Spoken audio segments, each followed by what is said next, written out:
Hello, War of the Ring players. Behilly back with my second game against Euthoric in our round of 16 matchup in the 2025 War of the Ring World Tournament. In the first game, I played Shadow, so in the second game, I'm playing Free People. For those of you who haven't watched the first game, am going to spoil it. So if you want to go watch that before I start, because I'm going to talk about that game during this game for a few reasons that'll become obvious. Um, and in that game, I won as Shadow. So Euthoric needs to win this game to push us to a game three. If I win, I'll advance to the quarterfinals, which is pretty exciting. I actually think the round of 16 is the farthest I've ever made it in the world tournament. Um, I, do pretty well in the leagues generally, but have a history of performing very, very badly in the tournament. So it's nice to have done this well so far, and many thanks to all of my opponents who've been so gracious in allowing me to cast these, because I've certainly noticed that I'm improving as a result of doing this kind of post game analysis in the depth that I'm doing it with these recordings. So much appreciation to them, and a special shout out to Ira for helping me with the font size adjustment, which it turns out was very easy. I just didn't know that it simply existed in preferences. So hopefully the board legibility is a little better now. And yeah, with that, let's get into it. I start um, with Faramir's Rangers and File. I mean, those are very playable, very cyclable cards. So this is definitely a game where I wouldn't mind seeing a Palantir in my first roll. I will, and then Euthoric allocates an eye, one more, and yeah. So I roll two moves of Palantir at an H. Honestly, maybe I'd take this roll every time as Free People, especially with a playable card. This, I mean, if my opponent had rolled three eyes or something, I'd happily take a will and go crown Aragorn or something. But in against one or two eyes, like this roll, is a pretty perfect roll for Free People. So I pass. My opponent is going to bring Saruman in turn one, and so I think the sort of standard play that I see a lot of people do with Palantirs when they have both a playable character card and a playable strategy card is to just cycle the strategy card. I had always sort of defaulted to that, but here I play File, and I think the reason for this is like how if you think back to games that you've played as Free People, and you do a lot of you do a lot of you use a lot of your Palantirs early to cycle strategy cards, or you use your Palantirs early or mid game even to play strategy cards, or to often those Palantirs are the most obvious fodder to hide.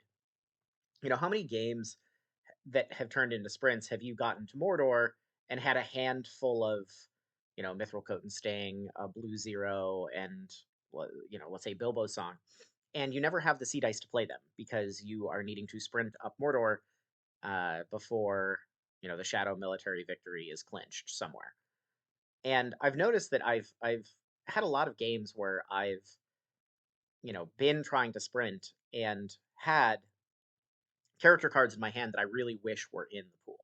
And so I've changed my play slightly to if I have a playable blue tile in my hand turn one and a Palantir, I will always cycle the blue tile rather than the strategy card.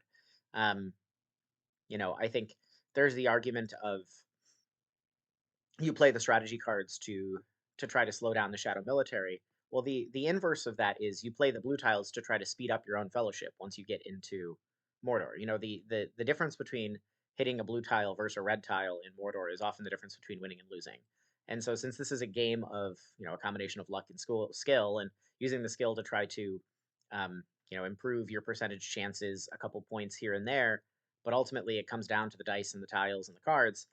Uh, you know, it seems reasonable, at least in my experience recently, to get these blue tiles in. So a slightly different approach than I think you may see from how others play, but I've been adjusting my style slightly, and this is one of those slight adjustments to uh, how I play. Anyway, that was maybe a little longer than it needed to be. But so I cycle this, get House of the Stewards. That's fine. Like that's a card I'm probably going to discard. Those Brave Stands. I'll be doing some loam content soon because The Loam tournament is coming up. Uh, oh, let's talk about that. The Loam tournament is coming up. If you have not registered for the Loam 2025 tournament, please do so. I will post a link for the sign up in the description of this video and in the comments. I'm running it this year, and I'm very excited. I love Loam. I as much as I really like base, I think Loam is just a better game. I think it's more balanced. I think it gives more optionality to the players, so I like it a little bit more. And last year we had 55 players sign up. We still have another week before the sign up closes June 22nd. And I think this year we already have about 50 players signed up. I'd really like to get a full 64 so that we can do 6 full rounds of tournament matches for Loam. So if you haven't signed up, please sign up. If you know someone who loves this game and would be interested in joining the international community and they play Loam, on they play live with you, have them sign up for the Loam tournament. If there's somebody who mostly plays base and is like, well, I've only played 1 or 2 games of Loam, like hit me up on Discord. I will happily play a friendly Loam game with you so that you can feel a bit more comfortable with the rules and everything. Um, and come sign up. It's really fun. It's a great group of people. The the and then join the Loam League as well. I'm always trying to get more people to play Loam because I think it's such an awesome uh, expansion. Anyway, okay, so as I was saying, if you were playing Loam, a Brave stand has a lot more utility, um, because there just tend to be more companions out. The keepers are in, if you have them in Rivendell or Lorien, the Brave stand becomes a usable combat card. In base, it usually isn't, and excuse me. Unless you separate Boromir, you're not going to be using it for the text. So, whereas a lot of people I know start Boromir out in Minas Tirith in Loam. Um, I'll talk about that more um, when I do an actual Loam video about the Gimli versus Hobbit versus Boromir separation debate. Cool. On to what we're actually playing and talking about. So, yeah, my opponent does a standard army shuffle. I move. I missed. Opponent shuffles armies a little bit more. I move. I am hit, but it's a 3. And honestly, like, ideal. I think there there are some folks who get a little skittish or gun shy about moving potentially even 3 times turn one against 2 eyes. I think just do it. Like the especially in base. I think in Loam, different story again, but in base, you know, you want to kill Gandalf. Like that's where your fifth action die, which is critical to free people, improving their odds of winning the game. You got to get that third die. And I know my opponent is bringing in Saruman this turn, and so honestly, pretty happy to get a hit as long as it's not a reveal. And a 3, perfect, right? Perfectly efficient. So pretty happy with getting hit on my second move and getting to lose Gandalf. So my opponent, yep, seems to be gearing up for uh, the standard pincer, Elven pincer, with moving out from Dol Guldur to Lorien and moving his armies generally towards the Woodland Realm stronghold. And because of that, I move the elves down. I think if that Dol Guldur army had charged up towards Woodland Realm, I would have used it to block into Old Forest Road, just to get the north moving generally towards war, and to make that attack, to have my opponent lose that half move and potentially that unit survives. Not super likely, but it happens when it gets attacked in Old Forest Road if you don't have scouts. But because my opponent is clearly signaling that they're going uh, Elven Pincer, I go ahead and muster the elves once with this age. You know the and I can feel pretty confident that I don't need I can roll one muster next turn and one muster the turn after, and probably still get to recruit some elves. The reason being, to put both elven strongholds under siege, my opponent needs 1, 2, 3, 4, 5, 6 attacks, and they have to allocate an eye, and so that means that on 7 dice they expect 3.5 attacks, and they have to roll 6. So in the probability distribution of that, it's not very likely. It's probably a single digit percentage um, that they roll 6 attacks next turn, maybe slightly higher than that actually. Uh, we could do the math, but you know I'm not going to do that to you guys. Okay, so um, Saruman comes into play, and I top deck Thranduil, which is amazing, given that my opponent is headed for clearly seems to be headed for Woodland Realm. And um, for all that talk about not rolling 6 attacks, my opponent almost. Well, they roll 4 attacks, right? So I know I'm going to get another turn of muster. I'm going to get an opportunity to muster the elves. Plus, having Thranduil in hand is pretty great. And honestly, so happy to see a will. There's been so many games of base that I've played recently, not in the tournament, but just casual ladder games where I've been not getting Gandalf till turn 6 or later sometimes, and not be just because I literally haven't rolled wills. I've either not rolled my first one turn 6 or rolled one turn 1, but didn't have enough to crown Aragorn, didn't have enough moves to crown Aragorn turn 1, or um, yeah, just and then just didn't roll one again until turn 5 or turn 6 or something. So love to see a turn 2 Gandalf. Very happy about that. And when you're holding Dead Men and House of the Stewards, you're also maybe thinking about some free people army shenanigans, but we'll see. So my opponent plays Phlox. Fine, I generally think this card isn't that good, but if you're ever going to play it, the time to play it is right before your opponent moves into Moria. Um, two, it's now a 50-50 to hit me going into Moria instead of what, 30-70? Yeah. So, is it worth a card and a Palantir to increase your probability by 20% to get a reveal into or to get a hit into Moria? Um, Maybe. I mean, your reveal is about what, like 55%. So you change your odds of getting a reveal from about 16% to about 27%.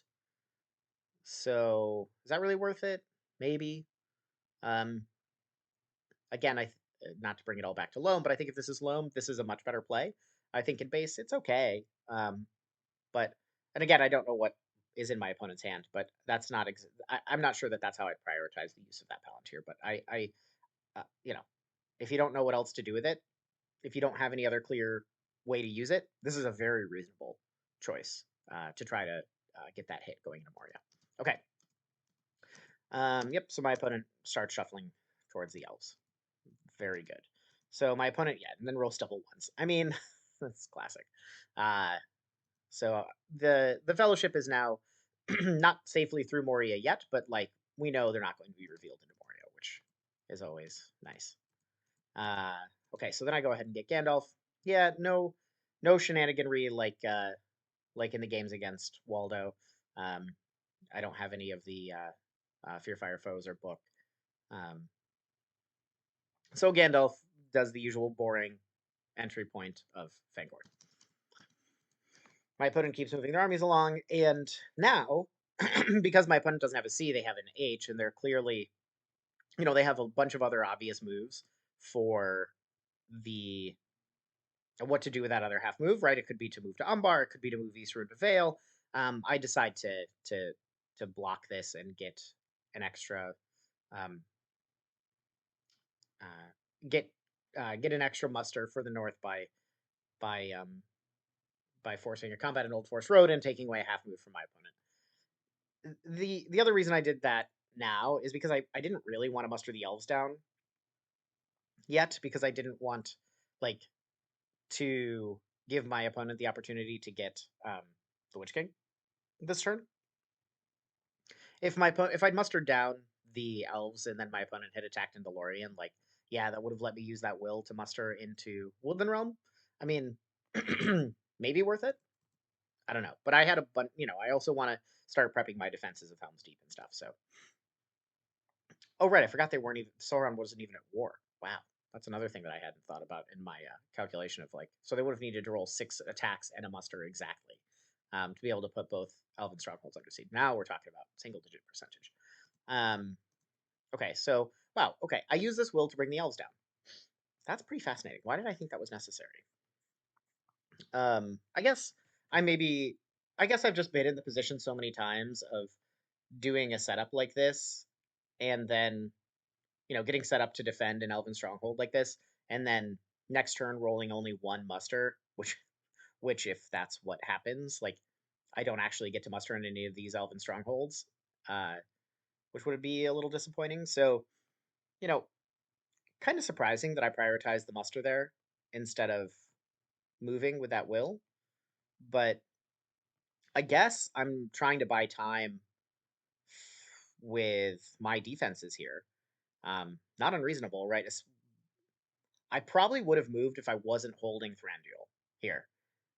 I'm kind of suspecting my opponent will do the same thing I do when you're doing the Elven Pincer, which is you attack Lorien first, which means I get to muster into Woodland Realm, which means they'll then attack into Woodland Realm, then probably bring in the Witch King, and then I can respond with Thranduil. So then, Witch King is now parked with a 11 hit point army and 4 leadership on top of a 7 hit point army. So, and since I've got a sudden strike, a shield wall, those are good cards. I mean, sudden strike, meh, but the shield wall is a good card for extending the life of a siege or potentially even breaking the siege. So, um, I guess that's why I use the will to muster instead of move. Uh, One of the other reasons is like if I move and I get hit and revealed, I'm gonna be in Dimral Dale and then have all these rerolls parked on top of me, and maybe I just wasn't interested in that. I don't know. Interesting. Opponent, yeah, takes out the North unit in Old Forest Road, uh, and on we go to turn 3. So yeah, okay. So now, Shield Wall, Heroic Death, and No Quarter. Those are all good combat cards for free people. I mean, Daylight is obviously the best combat card, but those are not bad, right? Like between Faramir and or between Shield Wall and Heroic Death, like that's 2 hits functionally canceled. And No Quarter is a bonus extra hit. So those are some pretty good cards for putting for making a siege hard. Um, which, as I've talked about in previous videos, is the goal. Like the free people shouldn't view sieges as something that they have to, like the siege, the stronghold has to hold. I mean, obviously that's an ideal outcome, but the other thing strongholds can do is buy you time. Like if they force the shadow player to use three action dice, taking it instead of one, they've done their job a lot of the time. And those cards like Heroic Death and Shield Wall that cancel hits are the kind of cards that can help you with extending those sieges and make the shadow player use more dice and um, use some of their most powerful strategy cards in places where maybe they'd rather not. So opponent gets, yeah, this is exactly what I was talking about. I rolled no musters and a will. So if I hadn't used that will to muster last turn, I would get no elves mustered this turn. And because it's against 3 eyes, I probably don't really want to move a third time. So that and because the Southrons and Easterlings are not at war and are not going to go to war this turn, I know that I can use that will for a muster. So yeah, using that will now be 2 wills that are spent mustering instead of moving. Is that good? I don't know, but it is what I did, and so I start by moving because I can't pass. My opponent misses on 3 dice, which always, it's not unlikely to miss on 3 dice, right? It's about 50-50. Um, but it still feels bad when you're shadow and the more eyes you put in the box and on you, even though that first move, you're never really that likely to hit, even with 5 dice. Um, but yeah, it just feels bad when that many of your dice are uh, not able to be used to move your military and you don't get hits. Anyway, okay, so my opponent plays Warden with Sovereign Toil. Pretty reasonable, right? Like they know that I have what they assume are 2 moves showing here, and that I'm probably going to take some hits in my subsequent moves, and maybe I'll take some randoms, right? Like, cool, not an unreasonable play. All right, so I move again. There are the hits, and it's a 0 reveal. Moria pulls an eye. Yeah, I mean that that's sort of classic. Um, and so I think the rest of my turn kind of plays itself, right? Like what do we expect my opponent to do here? They have 3 attacks and a will and a muster left. So we know one of those attacks is going to be to put Lorien under siege. One is going to be to put Woodland Realm under siege. Then you have a muster to bring in the Witch King, and then a third attack to make an attack with the army that you bring the Witch King into. And so knowing that that's probably what's going to happen, I've got my dice. My Palantir can be used as a hide in Parth Celebrant. But after Lorien is attacked, I'm going to use that will to muster into Woodland Realm. And then after the Witch King is brought in, I'm going to use that Palantir to play Thranduil, right? Like this, the rest of this turn kind of plays itself. Um, let's see if that's what actually happens. Oh, that's cool. My opponent, I forgot about this. My opponent chooses to hunt the Fellowship um, with this army. So great. So then we kind of know that, wow, that is not the ordering that I expected. Right. So now I get to recruit into Lorien. And I think Lorien's kind of like that army in Dimmeldale is not big enough to take Lorien anymore. Attack it anyway, sure. And then yeah, I just go ahead and play Thranduil. Now, the way that I'd predicted my opponent was going to do this would have been a little bit nicer for me because I would have gotten to play some of these cards instead of having to discard all of them. But do I really care about? I'm happy to discard House of the Stewards and then maybe Dead Men. I guess it depends on what I draw this turn. Yeah, I mean, so what are you really going to get rid of here? Probably Dead Men and House of the Stewards. Those are cards that you don't necessarily need to keep. So let's see what I actually end up discarding. Yeah, I mean, those were the two obvious choices. So my opponent allocates because they have two rerolls parked on me. Fair enough. I, you know, I'd moved 5 steps, lost Gandalf to a 3, gone through Moria to a 0R, and then an I. Like, is corruption really going to be an issue this game? Probably not.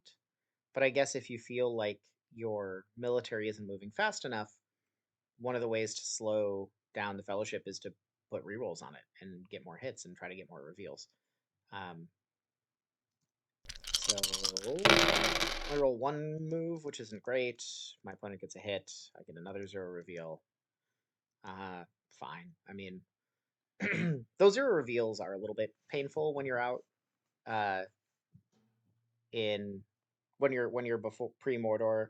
Um, those 0 reveals you really want to have in the pool when Gollum's leading the Fellowship up Mount Doom, but um, you know, not taking damage is good. So my opponent chooses to chase the Fellowship there. Um, I guess why do it with a sea die and not the army die? I don't know what's in his hand, so maybe that's relevant. But it seems like if there's a card that you were planning to play with an army die, you have 3 Palantirs. So wouldn't that do that? I don't know. I probably would have used the army die there. Anyway. Oh, and I didn't even talk about this. I top deck Kieran ships. That's great. Um, you know, uh the elves are at war and the Southrons and Easterlings are not. So that doesn't mean Dol Amroth is safe, but it does mean Dol Amroth is much safer than it is with just 3 regulars in it. Um, so yep, I use a Palantir to hide the Fellowship, related to what I was talking about beginning at the very beginning of the game about cycling character cards, especially blue tiles, because those Palantirs so often get used to do hides, and then the sea dice are allocated for moves. So you know a really good time to play those blue tiles is at the very beginning of the game.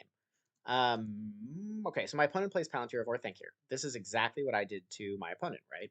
I played Palantir with a sea die and uh, had a bunch of Palantirs available. And let's see, I learned my lesson, right? Like having having just seen how impactful Palantir was in the game, um, in the first game we played, where I got 6, 7, 8 cycles, something like that, off Palantir of Orthanc. It ultimately cycled into the cards like Cruel Weather that uh, basically won the game for me. I'm not going to let him get any cycles in here. Yeah, not making my mistake, I see, he says. That's very funny. 3 cycles is too many. Yeah, I agree. 3 cycles is too many. So I give my first ring away. Okay, so my opponent plays a red tile, fair enough. And starts bringing the Southrons and Easterlings to war. Cool. Yeah, okay. So this, if he was just going to use this army die to attack Woodland Realm, then that army die should have been used to like shuffle that army from near Harad to Umbar while putting the rerolls on Eastamnet. Um, and then that would have been a slightly more efficient way to do this, but you know, minor inaccuracy. Okay, so I have all these very playable cards, right, in the form of Nook Order, Heroic Death, Shield Wall. Because my opponent leads with a strategy card, I just go ahead and play my Shield Wall. And Shield Wall against a Desperate Battle, that's great. Unless your opponent rolls 4 hits. So, you know, I was kind of hopeful that with Heroic Death and Shield Wall, that even though I only have 5 hit points in here, I would make my opponent use a second die to take Woodland Realm. But if you just roll 4 hits with a Desperate Battle, you know, seems unlikely. Uh, that it's going to hold. But so then I go ahead and play Heroic Death. My opponent plays a Relentless Assault. They take 2 hits and they roll 3. So, um, you know, I had these great cards for making the siege hurt a little bit and take a little bit longer. But if you know, four hits with a Desperate Battle, 3 hits with a Relentless Assault, that's it. Stronghold devoured. Uh, so yeah, died too easily, I say. Um, yeah, and I say I thought you might need a second attack dice for Woodland Realm. Yeah, I mean, statistically, he should have needed a second attack dice for Woodland Realm, but that's not what happened. So, um, I start mustering the North to war, which I really like. Uh, and why am I doing that? There are a bunch of other reasonable things I could have done with that H, but what I really want to do is force my opponent to spend this ring that I just gave him. And the way that I can do that is by bringing the North to war. And you know, I also have the scouts in hand, so I want to force this ring to be played, and then I want that army from Dale to pop back into Erebor, and then next turn, you know, I'll hopefully have the a roll that allows me to shuffle Iron Hills over to Erebor, and I'll have a you know a 3/2/2 Erebor, um, and the North to war, and I can muster in Carrick. Uh, Seems pretty good. So that's why I chose to muster the North here. And indeed, like my opponent does not want me to be mustering in Dale, so they go ahead and oblige and attack Dale. They play a character card, so I know my scouts is good, and I retreat into Erebor. And so the other thing that is important here, right, is like, are you really like he has to reinforce that Witch King army before he can even go into Erebor, which also gives me time to potentially get Dane or muster down the dwarves, depending on what you know how many attacks my opponent rolls next turn. Because Southrons and Easterlings aren't at war yet, right? Like he could roll 0 musters next turn, and then I can just bring the dwarves to war and start power mustering Erebor. Uh, because you know if he tries to put me under siege from Dale, I'm obviously going to field battle that, right? Like I have a no quarter and I have 6 hit points to 4. Okay, so get Celeborn, pretty good. Since Lorien's under siege, and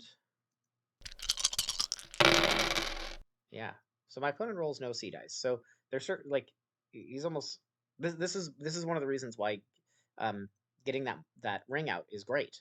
There are a lot of turns as Shadow where you just won't roll any sea dice. Like it's not that unusual. It's only one of the 6 sides. And, you know, if you're rolling 8 dice, we could do the math on that. But, you know, it's not uncommon that you're going to have 0 sea dice. Um, Maybe I'll do the math on that later. But it'd be what? Um, 5, 6, 1 minus 5, 6 to the 8th power. I'm not going to try to do that in my head. Not that good. All right. So, uh, yeah, but forcing out that ring last turn means that my opponent really has to go for Erebor this turn if they want to be using the Witch King and cycling. I will move again, which is not great, but I do roll a bunch of H dice, which um, is good. It means that I can fill Erebor, but I'm curious if folks, again, can guess what I'm going to do here. Uh, I really don't want to vacate Iron Hills because I don't want to allow my opponent to just use one army die to consolidate from Easterune and Dale. I want it to be a little more expensive to put Erebor under siege than that. Um, so what does it make sense to do instead? Muster the dwarves. Um, because now if Eastern attacks Iron Hills, no, I don't have a scouts, but then I can muster an elite into Erebor, which would be pretty nice. So, yep, my opponent brings them down. I move the Fellowship. I missed this time, and yeah, so now my opponent thinks for a little bit. It does has a big think. Okay, plays half orcs and goblin men. Yeah. Okay, so now it's 6 hit points and 5 leadership against 6 hit points and 2 leadership, and my opponent um, has an extra uh, combat die. So because of that use of half orcs and goblin men, now I'm going to go ahead and fill Erebor. So you know, um, that's okay. I mean, I I would have really preferred to have my opponent use all of their army dice, having to move from Easterune over to Dale and then put Erebor under siege, uh, and move from I would move from Iron Hills into Erebor after the Southron army joins up in Dale. But I'm also happy with my opponent having to use an army die there to rather than a Palantir to bring in um, this Isengard elite unit. That seems fine.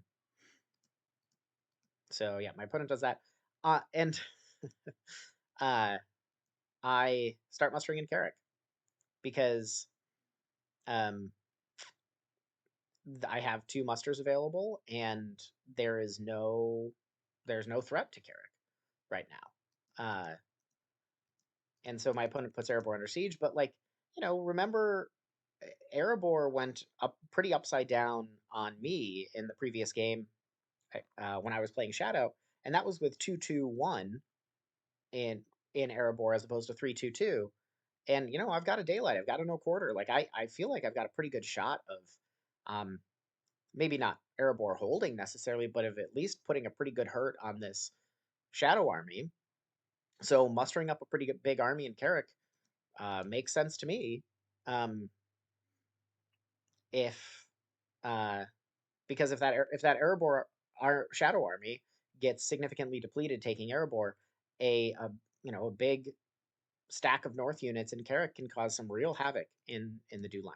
So my opponent was probably pretty happy to have orcs multiplying again here because I mean that's a great card uh, to now put pressure on Carrick, and that's exactly what he does, right? So he now has um, exactly enough to get up to 10 in Lorien, and he can use those 5 units from Mount Gundabad to put pressure on Carrick. So I go ahead and muster in Carrick again.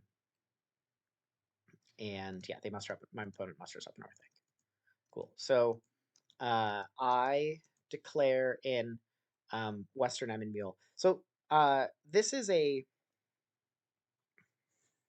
like minor efficiency. If what I'm trying to do here is rather than go into Druidan or something, I very intentionally go into Western Emmenmuir here because if my opponent wants to keep following me with that Eastamnet army, I want to move it away from Edoras. Uh, a there's been a bunch of games that either that I've won recently where I mean it's not super common, but it's happened enough that it's notable that a an army like this that's chasing the Fellowship um, with 2 free half moves takes Edoras, and you still don't put Rohan all the way to war, and you need to snipe that 1 point to get a city's victory, for example, or um, maybe the free people put together an army like appears to be happening to retake Dale or something. And so you've got Pelargir and you need a second city point with your 4 strongholds as Shadow to get a military victory, and that 1 sniped point in Edoras with that army that was original with that 1 unit, and in Nazgul that were shadowing the Fellowship, they snipe that 1 point for you. So I move over to Western Emmenmuir instead of to Druidan to force that Shadow army to move away from Edoras. Uh, yeah, And in this game in particular, if my opponent decides that they want to go for Edoras with that army, I have Red Arrow, which is a great card to counter exactly that kind of play. Cool, great. It has 3 eyes again, and so I theoretically have enough moves to get into Mordor this turn, but I'm vulnerable to Day Without Dawn. So of course I'm going to start with a move, so I don't lose 2 wills, and my opponent does have Day Without Dawn. So now I know I'm not getting in to Mordor this turn. But as a result of my opponent needing to play Day Without Dawn, because they have Day Without Dawn, that means I get another opportunity to muster in Carrick. Um, and I mean, that's not really a good trade. Like getting into Mordor this turn is way better than getting to muster again in Carrick.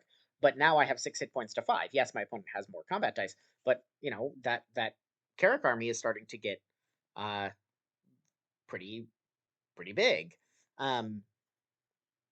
And uh, the my opponent needing to play Day Without Dawn to take away that will is what gave me the the sequencing to get to muster before my opponent attacked. So my opponent plays Grant. You know, I I probably would have gone for Carrick here with that Eagles Eyrie army. Yeah, you know, Free People has 1 more hit point, but 5 action dice to or 5 combat dice to 3 combat dice is pretty good. Um, I think that I'd have to look at it, but I think the probability of both sides winning is almost exactly even, given 5 5 regulars against 3 elites. Um, anyway, okay, so my opponent plays Grant and leads with a They Are Terrible. Yeah, I mean, what you really like anytime you're playing Grant, you really like to lead with a Deadly Strife or a Desperate Battle because when your opponent can't play cards. Um, but my opponent gets 2 hits, that's good. I get 2 back, fine. So I still have 5 combat dice. My opponent chooses a card. I assume I play Daylight here. Yeah, against an Onslaught, fine. And so yeah, I mean Daylight does a good job, and my opponent gets 0 hits, and I get 3 back. And so now is my opponent really going to Onslaught anybody? Yeah, no, of course they're not, right? Because you don't want to put the Wish King at risk. So they go no card. I play a Heroic Death, and my opponent gets 2 hits. I get 2 back. So yeah, I mean this is uh, a sort of mirror image in many ways of the the game that we the game 1 that we played, where Erebor turns into a bit of a nightmare for Shadow. Um, uh, I think I got a little bit better of that Erebor battle than my opponent did, but I had more units and more leadership in there. Yeah, interesting. And I keep and I keep recruiting in Carrick. Uh, that army is getting pretty scary. So my opponent, isn't attacking Carrick from Eagles Eyrie. I think they missed their opportunity at three elites. Now you definitely lose if you go after it. Um, but my opponent has Corsairs, which is a nice way to try to get some free victory points. But of course, I've been holding Círdan for a while. So now my opponent decides to attack Carrick. So I mean, if you were willing to use a die to attack Carrick this turn, I think it should have been when there were 3 elites rather than when there were 4. But a good thing to do if in this situation is just roll 6s. That's always a good strategy in this game. My opponent gets 2 hits and I get none. And he doesn't press. Okay, so I think that's a mistake. I think like you should take this mustering point away. Like keep going. Uh, because one thing that I for sure want to do is get a leader in there, because having a leader in there gives a lot more flexibility for using that army uh, to cause chaos in the do line and force my opponent to use dice chasing this army around rather than you know getting victory points. So and I get Imrahil. That's awesome.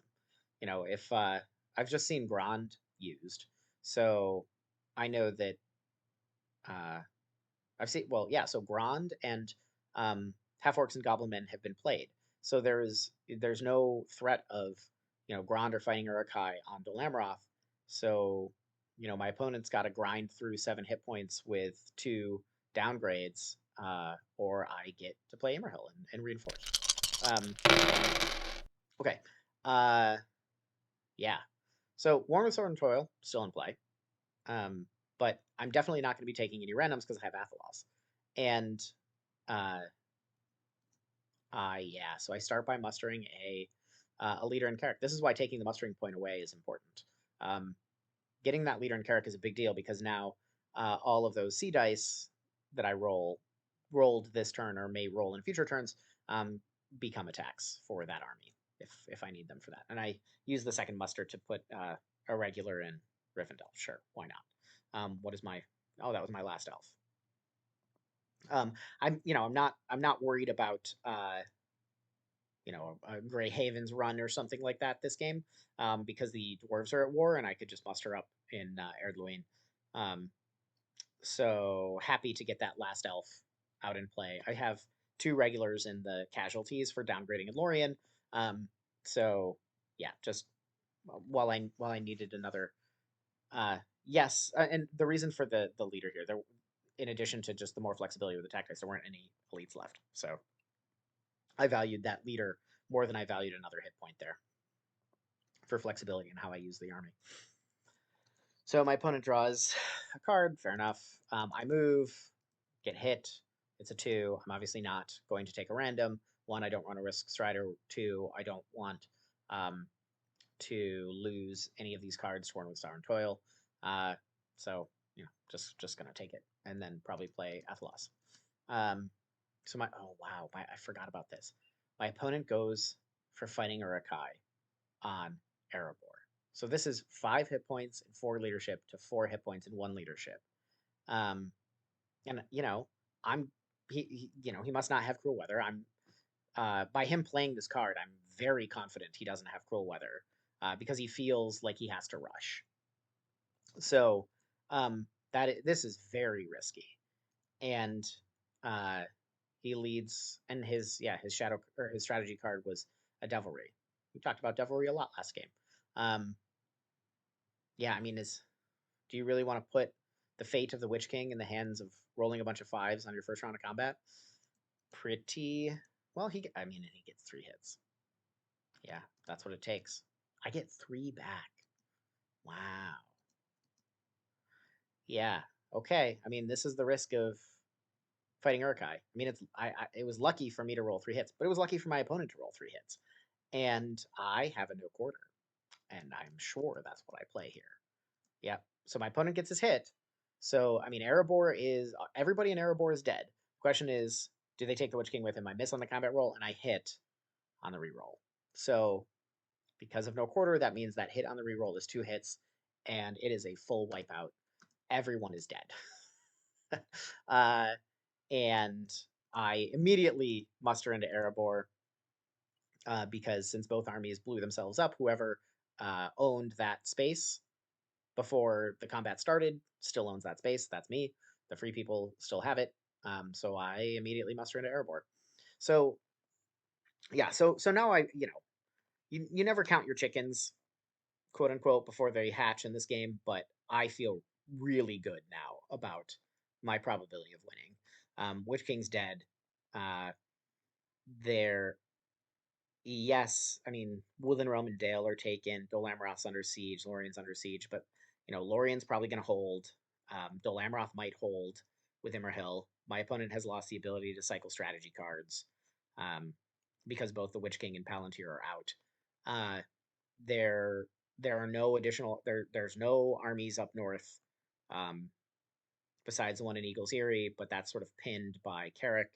So I'm going to get a chance to muster some dwarves in Erebor, and that Carrick army it now has kind of free reign to run around in the Dew line and liberate stuff. Um, on the corruption side, like I'm at effective what -9, and I have Athelos in hand. You know, so um, it's looking really really good for the free people at this point. Um, and so I play Smeagol. Remember when I said that you don't always feel like you have the the C dice to play, um, character cards. Was this really important right now? Probably not. Uh, I think it would have made more sense to move again, unless I really felt, or maybe I just don't. Maybe I just don't move here. Maybe I play Athelos and that. Oh no! Wow. Okay, so I feel at this point because of the Witch King death and the Erebor hold, I just feel so little time pressure that I decide not to move against Four Eyes a second time to get into Mordor. Feels a little greedy. Feels really greedy actually. But I'm also happy to. Maybe I don't want him to have the mouth die immediately. I don't know. That this feels greedy, but um, it's what I did. All right, I get Aomer. Very happy to see that. I get Mithril Coat and Sting. Very happy to see that. Those are great top decks. And my opponent uh, rolled another one. And yeah, I don't have to worry about Day Without Dawn anymore either because it's already been played, so I'm not worried about those wills. So I go ahead and take Dale as my first action. I don't hit. My opponent doesn't either. You know, here was my thought here. Like, I could have gone for the Woodland Realm liberation there, but all the elves are recruited. Yes, Woodland Realm is worth 2 points. Dale's only worth one. But what I really wanted was a muster point for this army. And so taking Dale gets me that muster point. Going to Woodland Realm still wouldn't have gotten me that muster point. And how many times have you gone with an army like this to try to liberate a free people stronghold and just not rolled a six? And then you blow up your own army with your downgrades and then just end up sad. Like it's happened to me a lot. So, I think between like taking Dale being a guarantee versus taking Woodland Realm not being a guarantee, and Woodland Realm like not having any elves left in the force pool, but still having quite a lot of North regulars and leadership. Like this just made more sense to me at the time. I think it's right. Um, yeah. Anyway, so my opponent plays Horde from the East. That's actually a great card in this context because you know the what military gains there have been um, in the Dew line like are at risk. So being able to muster a bunch of five hit points with a Palantir is pretty good. All right, so now yeah, so um, I do want to keep building that army in Dale, and I have leaders that I can muster in Erebor, so I go ahead and do that. And I keep mustering. I muster a leader in Dale and another leader in Erebor. Um, if my opponent decides to take that, yeah, if my opponent goes up to Iron Hills, I can always use that will to muster into Erebor. We'd have yet another use of a will in this game as a muster instead of as a move. Fine. So, but my opponent covers up Carrick and reinforces Woodland Realm. Yeah, that's a very reasonable play. So go ahead and move the Fellowship, and I missed. Yeah, my opponent musters Nazgul. That makes sense. I mean, the Nazgul, there were only two Nazgul left on the board after the wipeout in Erebor. So, yeah, and then I go ahead and recruit an elite. Sure. It's possible my opponent had cruel weather there and would have kept me out of Mordor for another turn, but I think like I just didn't care. Uh, I feel like I have a lot of time in this game, um, so I just wasn't that worried about cruel weather. I'm happy to keep mustering up here in Dale and in Erebor. I've got Aomer to protect Helm's Deep, uh, and I've got some really good character cards in hand that are that I can play if I have to move again outside of Mordor. So I get Wizard Staff, an easy discard. One of the things that I probably would have liked to do here is maybe and maybe would have been a better use of uh, that will instead of mustering into Erebor would have been to separate uh, a Captain of the West, Strider, Gimli. That no real point in separating Boromir. Maybe Boromir. I mean, his recruit card is already played or is already discarded. House of the Stewards is already discarded, but um, he can be used to, he could use a, if I have a die that I don't know what to do with, that could be used to muster Gondor, I guess. But yeah, I mean, given that I'm on step two as well, like I actually could have, yeah, I really should have separated a captain into Dale. That would have been a really smart play. That would have been better than the muster into Erebor. I don't know why I didn't do that. It's not like I need the hit points in Mordor. Oh well, okay, that's that's what I should have done. So my opponent can allocate a bunch of eyes because I have so many companions. So um, I start with some more mustering, and then I put a leader out in Bree. Uh, that was my last North leader, and as I've been talking about, like you want the flexibility of being able to use a sea die to move armies, and so getting that leader out into Bree means that I can potentially use that group out there, do a little more mustering, and maybe use that group to go support Rivendell if I need to or something, or defend Shire, right? Like, or go on the offensive in Moria. I've got options. So I want to get another leader on the board. Fine. My opponent brings in the mouth because I mean, totally fair. They want that extra die, and I put Mithril Coat out here. Yeah, I mean, I could lose it to Warden with Sauron Toil if I take a random, but on this move, even if I hit an eye, I'm not going to take a random. So what I was probably thinking is like if I move and I hit a red tile or an eye, I'll just use Mithril Coat here. Um, because if I pull anything else that damages the Fellowship, I'm happy to use Athelos, right? Like if I take a 1 or 2 or a 3, I'll just play Athelos. My opponent puts another red in, and I go ahead and move, and I pull the -1. Yeah, I mean, when it rains, it pours sometimes. Better to be lucky than good, etc., etc. Yeah, I mean, but that is why you put the blue tiles in, right? Like sometimes you hit them. Um, this is not a game where I needed to hit them, but always happy to take that gift from Java. So my opponent plays Hill Trolls. Fair enough. I gave Mustering and Dale. Yeah. Um, I think I am now almost in. Yeah. So I'm entirely through the elves. I am almost entirely through the dwarves, and I'm almost entirely through the north. Uh, the only risk of doing that is now Grey Havens is in fact vulnerable. But is Grey Havens really going to decide this game? There's no armies over there. Probably not. So, yeah, my opponent defends Moria, reasonable, and starts to bring that army from Carrick over to link up with this army in Woodland Realm to try to take back the Dew Line. Yeah, I go ahead and play Red Arrow. Why not? I had all 3 Rohan mustering cards in hand, and I'm happy to get. Yeah, that seems great.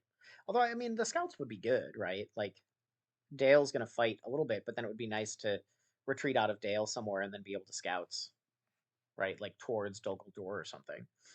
Maybe Aemar would have been a better play there. Yeah, probably Aemar is a better play there. And now I get Dane. I mean, I guess I could play it, but I've played all the leaders now, so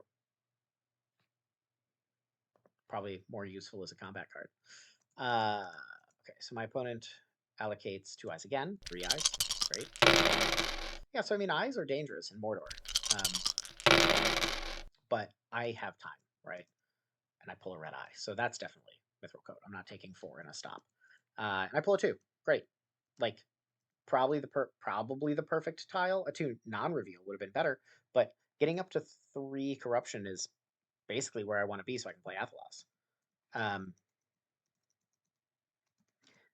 Oh, the red eye didn't go back in. It got escaped, so I was pausing to put the red eye back in the pool. And my opponent plays Morgul Wound. Yeah, I mean that's they really are doing a full corruption game at this point. That makes sense to me. Um, there isn't a lot of hope for the military, so uh,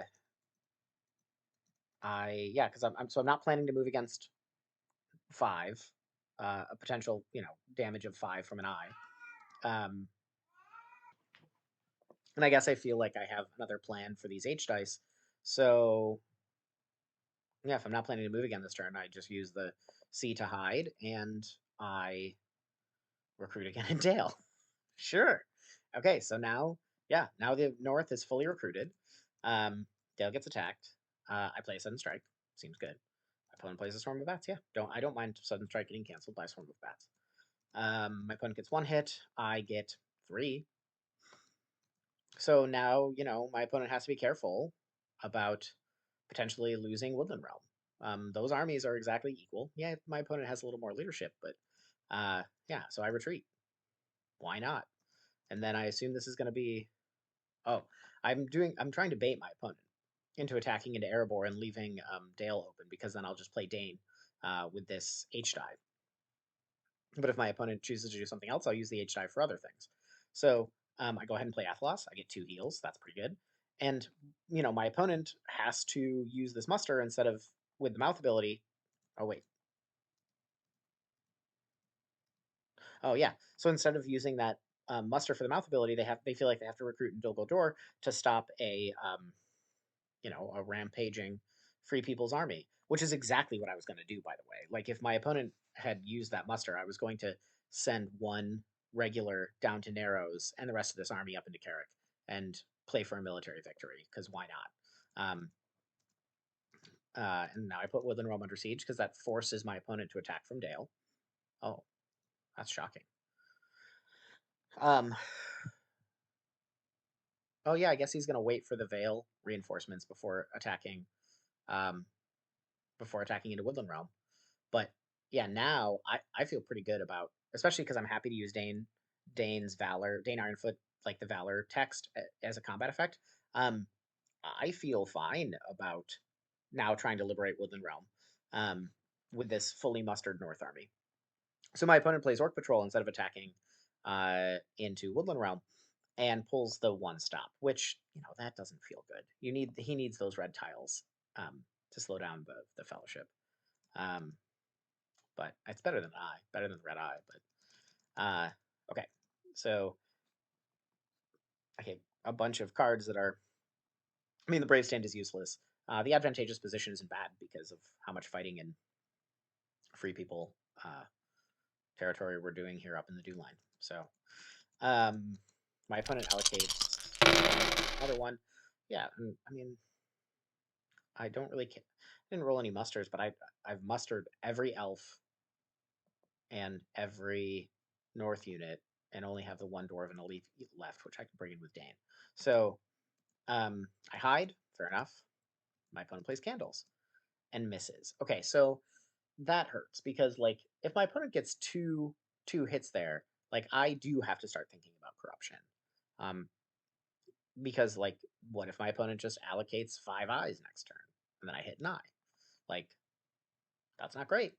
You um start to get into the potential issue of um just dying to corruption because you took too many because I took too many companions to Mordor with me. It's almost like I should have separated one of them to Dale. Interesting. So, but I get lucky and they miss. So I move the Fellowship. I get one. Great. You know, at any point hitting an eye here would be painful. I'd certainly just take Strider, but like I don't have any C cards that I care about anymore that Worn with Sorrow and Toil would affect. So my opponent is drawing character cards, trying to find ways to mess with me. I asked if I could redo this because I sort of this like I just sort of instinctively flipped the Fellowship and then within less than half a second asked if I could undo it um, because I noticed that yes, my opponent drew a C card, but they have no way to play it. So I ask if he doesn't mind if I do something slightly different, and he graciously allows me to do that. So instead of hiding, I my now my fourth will that's been used as a recruit this game. I go ahead and recruit into Erebor. And the reason I did that is because I suspect my opponent is going to use these dice to group up in Dale. Uh, and when they do, I then want to take, I want to use a dice to attack uh, Woodland Realm. And as part of that attack, I want to use Dane. So I then wouldn't have Dane to recruit into Erebor. So, and if I take Woodland Realm there and my opponent has grouped up in Dale, I then have to use an attack on Woodland Realm uh, and not recruited to Erebor. So the sequencing of that was just like I wanted to recruit into Erebor and then use Dane in this attack. But because my opponent was 2 actions away from trying to relieve the Woodland Realm siege, if I used that Palantir to hide, as I did on autopilot, um, I wouldn't be able to do both of the actions I wanted to do before my opponent grouped up in Dale and went to relieve the Woodland Realm siege. Anyway, I don't know if any of that made sense, but it did in my brain. Um, okay, so my opponent groups up in Dale. I then attack Woodland Realm, and I feel fine using Dane because there's nothing left to recruit. So I play that, and I roll a 5 and a 6. Great. So my opponent gets 2 hits back, but yeah, Woodland Realm is now retaken with a full stack of units uh, to go into siege. So my opponent goes up to Erebor. I have over time mustered up this lovely 6 hit point, 3 leadership army. Um, is it going to hold against this attacking force from that's now on top of Erebor? Probably not. But again, that's not the point. It just it it will probably slow it down a little bit. So now I go ahead and hide. My opponent now attacks Erebor. I play no card. They play a Great Host, a great card to use, and they roll 4 sixes. So my carefully constructed defense of Erebor after the full wipeout with the Witch King just instantly crumbles. And that can happen, right? Like this could have easily this roll that Euthoric just got here could have very easily been his first roll that he got with, when he played Grand, for example. And then all of what transpired in the Dew line in the last couple turns just doesn't happen because Erebor just crumbles, and like it does in this case. Um, and yeah, I only get 1 hit back. So, yeah, not super likely, but it is what happened. Yeah, poof, I say, because my army truly just disappeared. Yep, and then he gets his second 6. So, yeah, I mean, unlike that first Siege of Erebor where my army wiped out 12 hit points, um, I had 7 hit points in there and they fully wiped out 12 hit points. In this case, I had 6 hit points in here and I managed to do 2 hits. So, you know, it's just this game. Oh, this game. Okay, so my opponent now moves into Dale and is trying to pressure Woodland Realm. I I think fully vacating Erebor here is a mistake. Um,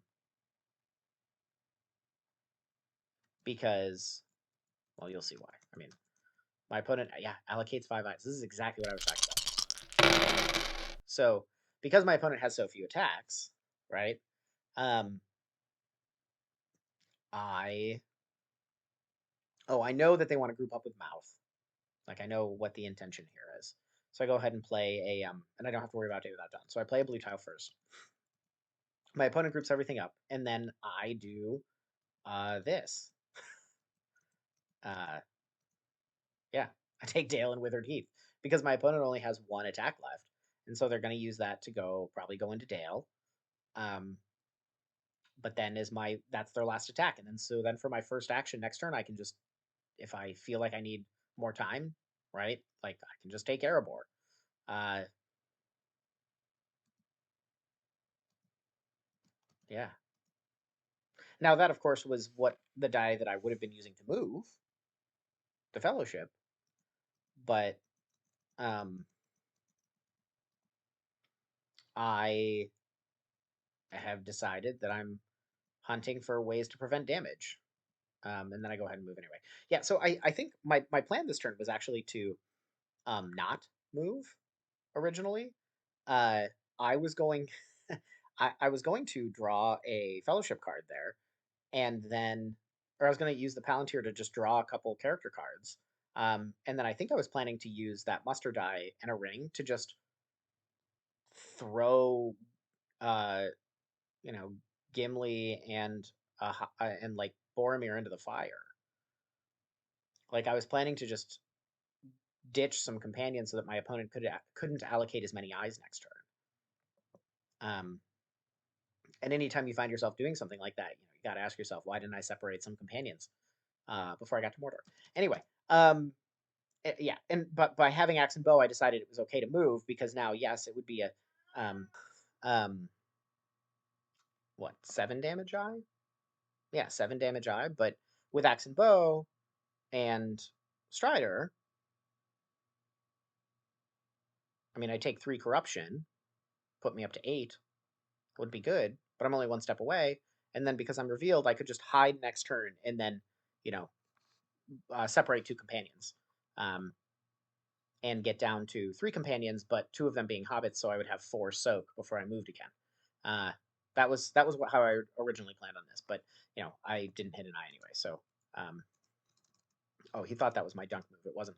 So I take a random and yeah, pull a 2, and um, yeah, this is uh, as you can see, this game is decided. Um, my opponent allocates a bunch of eyes, rolls a and yeah, rather than go for the using a ring on the Erebor take, I just go for the dunk because um, unless I hit a red, the game is just over. And even if I do hit a red, right, like if I hit the red eye here, that wouldn't be good. I'd go up to 8, as mentioned, um, but uh, and then I can just separate one of these other companions um, and go for the dunk next turn. But yeah, I just pull a ring and I take or I pull a 1 and separate a companion. So and take a random in the form of Pippin. Um, so yeah, happy to have won this match. My first quarterfinals in the World Tournament. Um, many thanks to you, Thoric, for some fun and interesting games. Uh, a lot of a lot of yeah, actually. So both of our games came down to the turn that the Erebor siege fell apart. Did your opponent roll a bunch of musters to reinforce the dew line? And in the case of as when I was playing Shadow, when my Erebor siege went upside down, my opponent rolled 0 musters that turn. Whereas in this game, where my opponent's Erebor siege went upside down, I had rolled 3 musters that turn, so I could just muster up Carrick.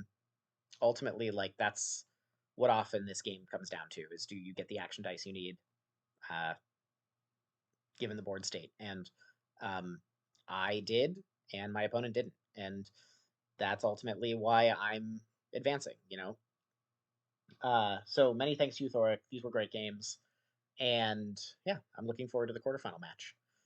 Uh, I do I know who my oh yeah, my opponent is Quadratic, which is really exciting because Quadratic and I know each other from having met at the World Series of Board Gaming in 2024 in Las Vegas. So always fun to play somebody from the community who you've met in person and gotten to spend, a few days with, getting to actually like know each other a little bit. Which, Vase was there, Romsteel was there, Quadratic was there, uh, uh, Slick Rick. Um, I know I'm missing a bunch of folks. Uh, but that crew that showed up in Vegas, we chat a lot on Discord. Um, and it's always fun to play each other again because we've gotten to have a couple lunches and dinners and stuff together uh, between matches, and then uh, the folks. Oh, and Lego Quilt was there, and a couple people who stuck around for not just the War of the Ring piece, but the actual World Series itself, and played a little more throughout the course of the week. So. Uh, uh, if you have the means and the time, I think going to the World Series of Board Gaming, who will be doing uh, another War of the Ring tournament this year in their Phoenix tournaments, it's really fun. I think that playing in the online tournaments, as I said, everybody should do it. Sign up for the LOME tournament if you haven't yet. But if you can, uh, make the time and can afford to do so, I think the trip to Vegas for World Series of Board Gaming was just super fun, and it was great to meet people in person. So I'm really looking forward to my games against Quadratic in the quarterfinals here. He and I will have a great time playing, I'm sure. So thanks for watching, and I think our next game is scheduled for tomorrow, actually. So or maybe tonight. I don't remember, but expect to see some of those matches posted shortly after they're played.